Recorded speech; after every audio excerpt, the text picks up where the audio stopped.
Asthmatic patient के लिए कौन सी मेजर्स लेनी चाहिए, ऐसी कौन सी एहतियाती तदाबीर उसके लिए चाहिए, और साथ ही कौन सी ऐसी ड्रग्स है जो ब्रांकियल अस्थमा में हम अस्थमेटिक पेशेंट को देते हैं। तो सबसे पहले हम मैनेजमेंट में ये करते हैं कि जनरल मेजर्स और जनरल ट्रीटमेंट। जनरल मेजर्स और ट्रीटमेंट का मतलब ये है कि जनरली हम अस्थमेटिक पेशेंट को एक प्रैक्टिशनर के लिए या एक डॉक्टर की या फिजिशियन जो है वो जब एक अस्थमेटिक पेशेंट उसके पास जाती हैं तो उसके लिए कौन सी ऐसी जनरल हिदायत है या इंडिकेशन है अस्थमेटिक पेशेंट के लिए बिलखुसूस और हाइपर सेंसिटिव पेशेंट के लिए खास तौर पर इनके लिए ये हिदायत चाहिए।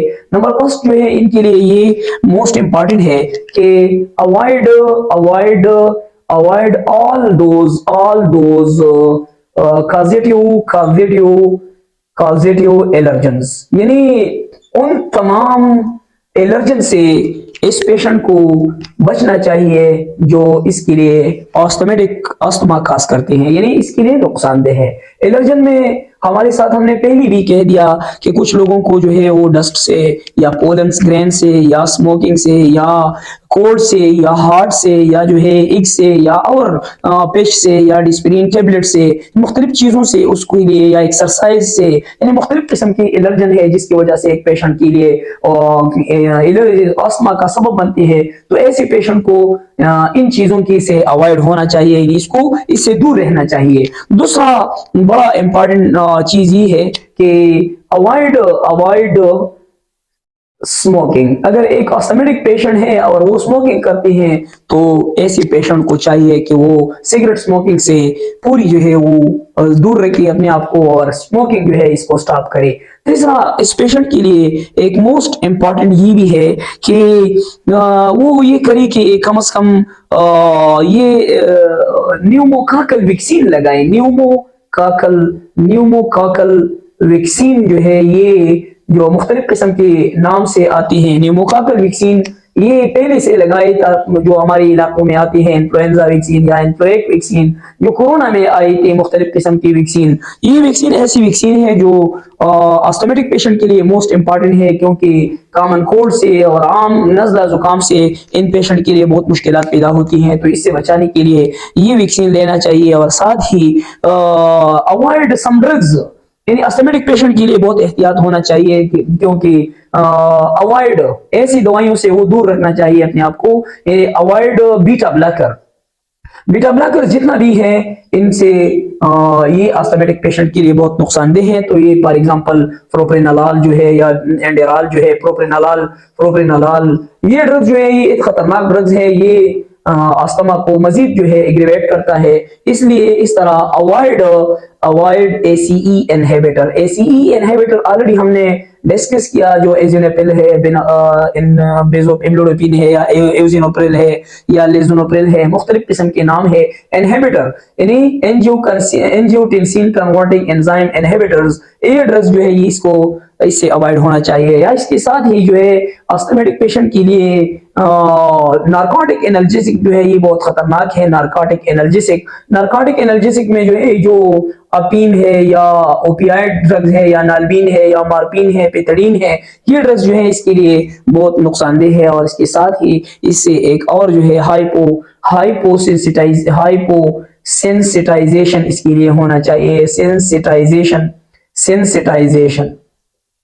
हाइपोसेंसिटाइजेशन जो है इससे दूर रहना चाहिए, यानी वैक्सीनेशन के अमल से हम लोग जो है अमूमन हमारी सोसाइटी में, कम्युनिटी में हमने देखा है कि हम जो है अस्थमेटिक पेशेंट के लिए क्या करते हैं, यानी उसको एलर्जिक अस्थमा है तो क्या करते हैं वो इस्लामाबाद में या मुख्तलिफ इसके लिए मराकज़ है जो वैक्सीनेशन सेंटर है, ऐसा वैक्सीनेशन सेंटर जो एलर्जिक सेंटर है, मुख्तलिफ एलर्जिक सेंटर, तो वो क्या करते हैं इसके लिए एक प्रोटीनियस सब्सटेंस जो है वो इसको अंडर स्किन जो है वो इंजेक्ट करते हैं, फिर उसको इसका टेस्ट डोज के बाद जो है इसको एक वायल जो है देती हैं। और ये वायल इसको देते हैं और फिर क्या करती हैं, ये इस पेशेंट को कहते हैं कि इस ऑयल को अपने साथ जो है फ्रिज में रखें और रोजाना इसके लिए एक डोज जो है यानी चार्ट बनाती हैं कि जो है आप जो है फर्स्ट डोज सीरियल नंबर लिखते हैं, फिर जो है फर्स्ट डोज लिखते हैं, इसके बाद सेकंड डोज और थर्ड डोज और स्लोली जो ग्रेजुअली जो है वो इंक्रीज करते हैं। जैसे कि फर्स्ट डे पे 0.01 ml या सीसी है, जो सेकंड डोज पे जो है क्या करती है 0.1 है, फिर जो है इसके बाद 0.5 और इसके साथ ही फिर 1 ml और इसके साथ ही फाइनली 1.5 ml और ये स्लोली जो है 2-3 हफ्तों में जो है ये ग्रेजुअली इंक्रीज करते हैं। तो ये तरीका जो है ये गलत है, अस्थमेटिक पेशेंट के लिए बहुत खतरनाक है। इससे अस्थमा की एग्रीवेशन या प्रिसिपिटेशन में यानी अस्थमा इसके साथ साथ मजीद जो है वो एडॉप्ट होती है। फार्माकोलॉजिकल ट्रीटमेंट ऑफ अस्थमा, ये दो किस्म के ड्रग्स है, एक लॉन्ग टर्म होते हैं, लॉन्ग टर्म कंट्रोल मेडिकेशन होती हैं जिसमें हमारे साथ क्या आती है, नंबर 1 इसमें आते हैं कार्टिकोस्टेरॉइड। कार्टिकोस्टेरॉइड जो है ये लॉन्ग टर्म थेरेपी है। ये स्टेरॉइड जो है हम लॉन्ग टर्म में किस तरह देते हैं, ओरली जो है हम ये देते हैं या बाय इनहेलेशन, या तो इनहेलेशन जो है हम स्टेरॉइड इस एक पेशेंट को देते हैं। इससे जो है इसकी अस्थमेटिक अटैक को हम रोकने के लिए कोशिश करते हैं कि इस तरीके से उसकी एपिसोडिक अस्थमा जो है ये एक्यूट अस्थमा ये खत्म हो जाए। दूसरा जो है इसमें क्या है, इसमें जो है ब्रोंकोडायलेटर हम देते हैं लॉन्ग टर्म में, यानी लॉन्ग एक्टिंग जो है लॉन्ग इसको कहते हैं लॉन्ग एक्टिंग। दूसरा जो ड्रग इसमें है लॉन्ग एक्टिंग ब्रोंकोडायलेटर, ये भी हम देते हैं ब्रोंकोडायलेटर। ये हम इसमें क्या देते हैं, मुख्तलिफ किस्म के ड्रग्स हम देते हैं, जैसे इनहेलेशन के जरिए जो है हम देते हैं, या वेंटोलिन की सूरत में टेबलेट की सूरत में हम देते हैं, या इनहेलेशन में मुख्तलिफ किस्म की स्प्रे आती हैं, जैसे वेंटोलिन स्प्रे है या सल्बिट्रॉल या ये स्प्रे आती हैं। तो ये एक होता है। एक तीसरा जो है इस लॉन्ग टर्म में हमारे साथ जो है ड्रग्स है, और वो ड्रग्स जो है वो कौन सी ड्रग्स है, वो मीडिएटर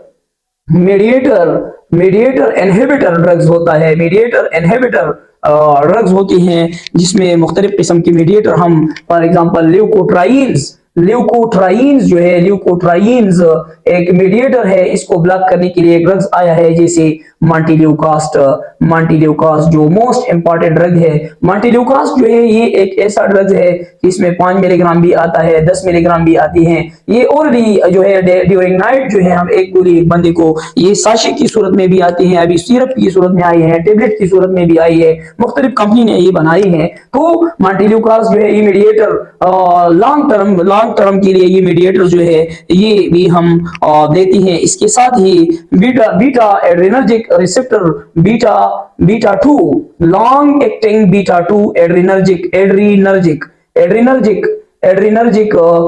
रिसेप्टर एगोनिस्ट जो है, रिसेप्टर एगोनिस्ट ये ड्रग्स भी हम देती हैं, या जो है इनहेलेशन के जरिए देती है, या ओरली हम ये देते हैं। तो एक थेरेपी है लॉन्ग टर्म। दूसरा हमारे साथ थेरेपी है, इसको हम कहते हैं क्विक रिलीफ ड्रग्स और क्विक रिलीफ थेरेपी इसको हम कहते हैं। क्विक रिलीफ थेरेपी ये भी ऐसा ड्रग्स है कि इसमें हम क्या देते हैं, ये भी हम देते हैं, ये इसमें हम शॉर्ट टर्म एक देते हैं, इसमें हम देते हैं शॉर्ट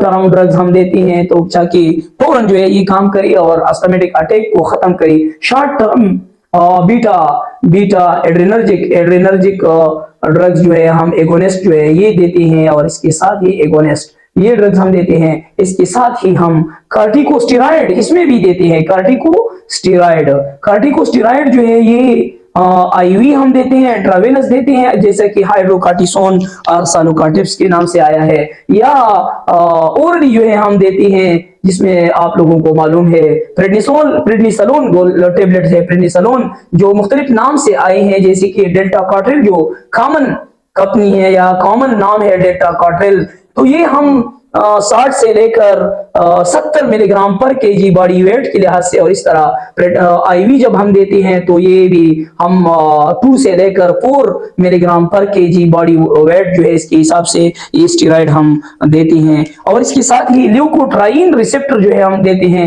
यानी ल्यूकोट्राइन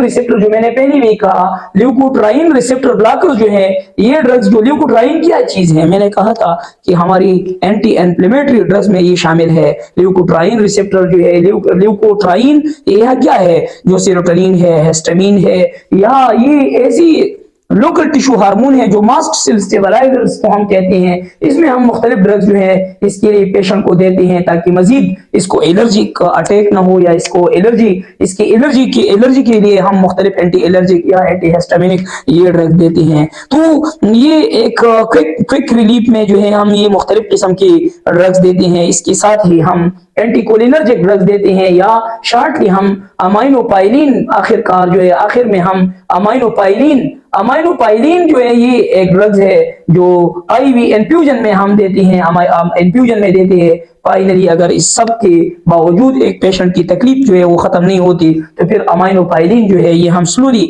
अबाउट 20 मिनट, यानी अबाउट इन 20 मिनट्स, 20 मिनट में जो है हम अमाइनोपाइलिन जो है ये 250 या 500 इंजेक्शन है, हम नॉर्मल सलाइन में इसको सॉल्यूट करते हैं, हल करते हैं, और इसके बाद आईवी स्लोली जो है हम देते हैं। तो इससे इसकी रिलीफ, इसको पेशेंट को रिलीफ मिलते हैं। और इसके साथ ही याद रखना क्विक रिलीफ में हमारे साथ एक शॉर्ट एक्टिंग जो है वो सल्ब्यूटामॉल और टर्ब्यूटेलिन, सल्ब्यूटामॉल एंड टर्ब्यूटेलिन जो है ये फर्स्ट लाइन थेरापी है। इससे एक पेशेंट की टर्ब्यूटेलिन, एक पेशेंट की अटैक जो है इससे बहुत जल्द जो है टर्ब्यूटेलिन, एक 2 ड्रग्स है, इसी फर्स्ट लाइन थेरापी है क्विक रिलीफ में। तो ये था फार्माकोलॉजिकल और ड्रग थेरापी फॉर अस्थमा। तो ये अस्थमा का एक डिजीज है जो बहुत कॉमन है, इसलिए मैं आपको रिक्वेस्ट करता हूं कि अगर किसी ने वीडियो नहीं देखी है तो मेहरबानी करके मेरे वीडियो को देखिए और अपने दोस्तों के साथ शेयर करिए। Thank you so much.